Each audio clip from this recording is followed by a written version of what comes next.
right, Twan, you had another one, right? What was the other set list item we talked about? Yeah, in this, I don't think we're going to deep dive too much into the specifics here, but it's the kind of a theme, and we're going to think ahead, as far as when shows come back, and are we going to see more of this and whatnot. So the punchline here is Vince Neil, Motley Crue fame.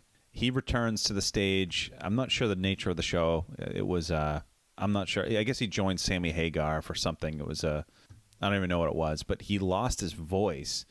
I guess went off stage, came back, lost his voice again, and said something like, fuck, I lost my voice, or something like that. So for me, again, I'm not the biggest Motley Crue fan. I think they're kind of cool back in the day, the whole party thing, and they're iconic or whatever. But I just couldn't help but think about our Frank Turner episode, where he's just like, there's this muscle memory and these muscles that you have to maintain in order to, whether it's voice, whether it's your physical muscles holding a guitar, all this stuff. So are we going to see, like, when I go see that Gojira show in the fall, like, are they going to have like a 5-song set list? What are we looking at here? Right.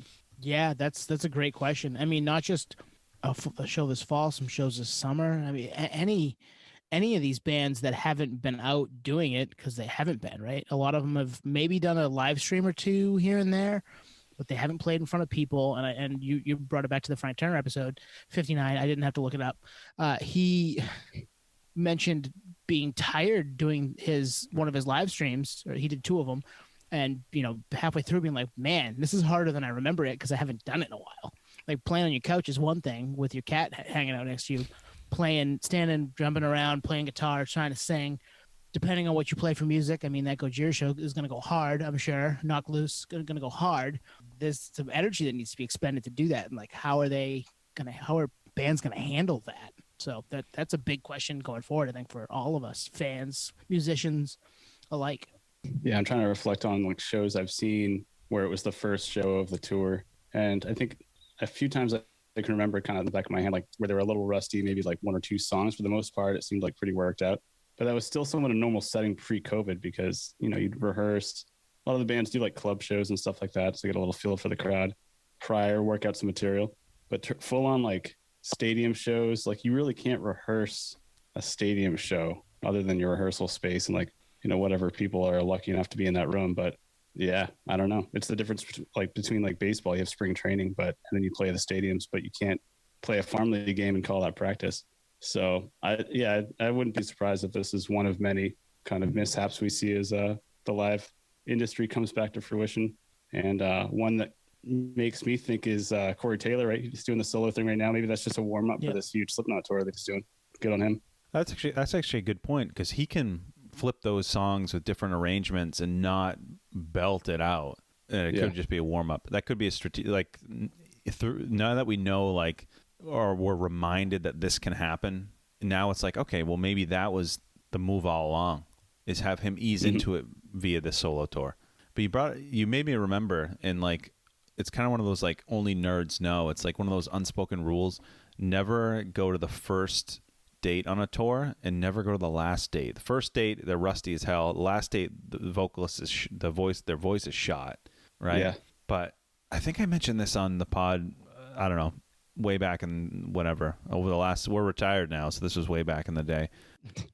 I know we're not professional musicians, but try doing one song karaoke.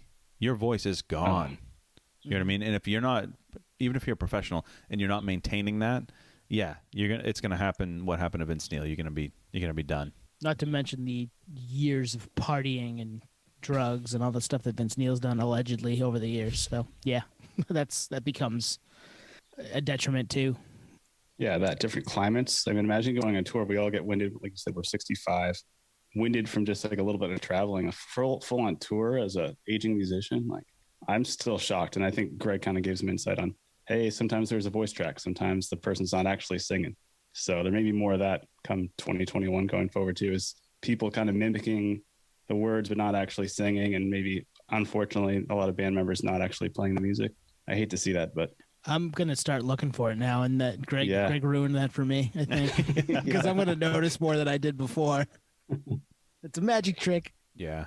No, you joke, but I know you're not joking. No, yeah, I'm definitely going to do that.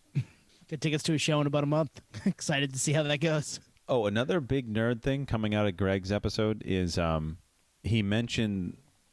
Actually, I'm trying to think. Did he mention the best place to hear the show was next to the sound guy? Next to the sound guy. Yep. I mean, so obvious, but like, never thought of that. We've done it before. You and I did it at POS and Brand New. Yep. Well, Right there. Think about that bill for a second. POS and Brand New down in Hampton Beach.